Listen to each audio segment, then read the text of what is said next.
now. Well, he gave $1 million to a super PAC supporting Mitt Romney and soon after found himself listed on an Obama campaign website. The post accusing him of being among 8 wealthy individuals with less than reputable records. His name is Frank Vandersloot. He is a multimillionaire who runs a wellness products company in Idaho. The Wall Street Journal reporting that people have now started digging into his divorce records. Mr. Vandersloot says he will not be intimidated. He joins us now on the phone. By the way, we did call the Obama campaign for a response on all of this. We're waiting to hear back. This sounds pretty bizarre, Mr. Vandersloot, but we're getting all sorts of reports that they have been looking into your marriages, etc. When did this start? When did you know it was getting kind of creepy? Well, Neil, thank you for talking to me today. When we made the donation in August, the super PAC went public with the donors. I believe it was in January. We got a little bit of flack then. A few little bloggers came out and said a few things. But when President Obama's campaign came out and listed us as one of his 8 on his enemies list, as being whatever he said about us, I think he said we were anti-gay, that I am personally anti-gay, which couldn't be further than the truth. But that's when everything lit up. That's when our life changed. All right. Now, you donated how much? I think it was like $1 million in all? It was $1 million. Okay. Yes. Now, this Michael Wolff, he used to be an intern, I guess, with Senator Carl Levin. He started looking around, records in your town, trying to dig up information on divorces, any of that.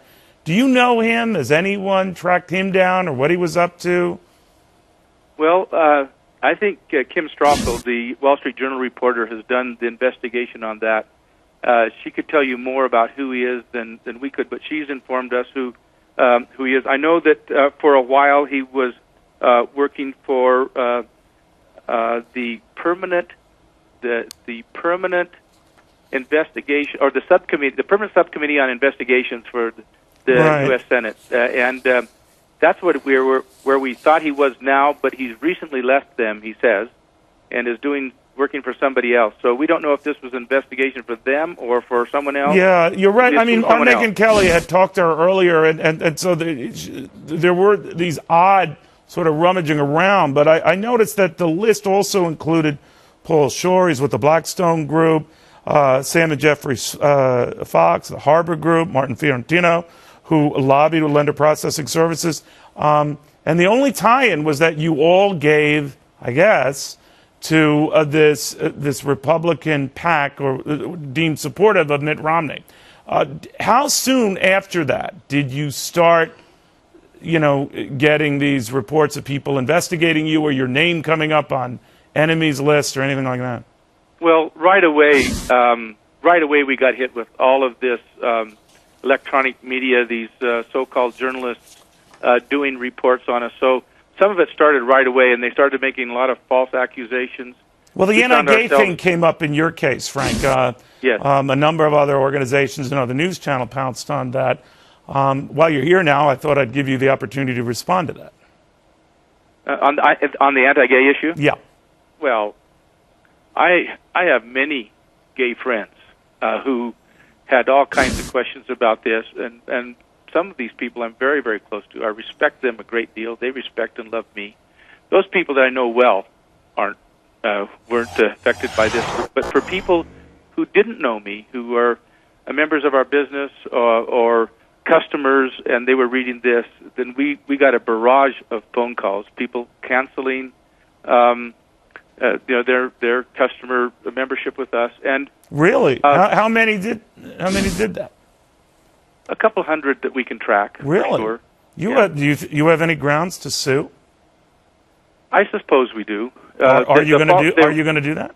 There's so many of them. I wouldn't know who all to sue. I mean, they quote each other and tout each other, and it's difficult. We have sent a few letters out to some of these folks. We've had a few sites that were the more reputable sites that had they took theirs down, and we have some who just responded that we're trying to bully them into telling the truth. And It's just too much to handle, really. I mean, for you to land on an enemies list, I mean, that takes some doing.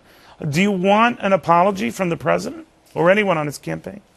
Well, I think that'd be a waste of time, don't you? I haven't heard him apologize to anybody except to other countries for America. I don't think he's ever apologized for. So, are you going to continue giving to Mitt Romney or those PACs that would be supportive of his campaign? Well, at first I was really worried about all of this, and I knew that a target had been strapped to my back. And I started to worry if we'd done the right thing. And then I started to think about, by golly, this is America. And this shouldn't be happening. And if we cower from this, then it'll invite more of it. And I remain undeterred. I have a greater resolve than ever. I think Mitt Romney would make a great president, and he can turn this country around. He's a turnaround artist. He's turned around many companies in his life. He turned around the U.S. Olympics, and he can turn around this country. And he's the right man for this job, and I'm going to support him more than I was originally. We thought we were done with our donations. We thought we had done our part, but clearly we're going to stand up and get more involved in this campaign, and we hope that other people will join us in that. Everybody should get out their checkbooks.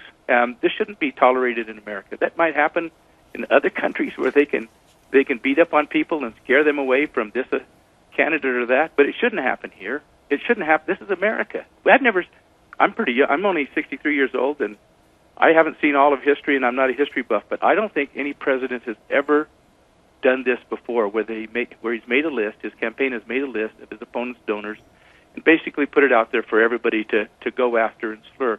And maybe people will continue to come after me, and they won't be able to focus on everybody, and if everybody gets their checkbook out, it'll be proven that these tactics just will not work in our country. Well, we're going to watch it closely, Frank. It is odd. Frank Vandersloot. Be well. Thank you so much. By the way,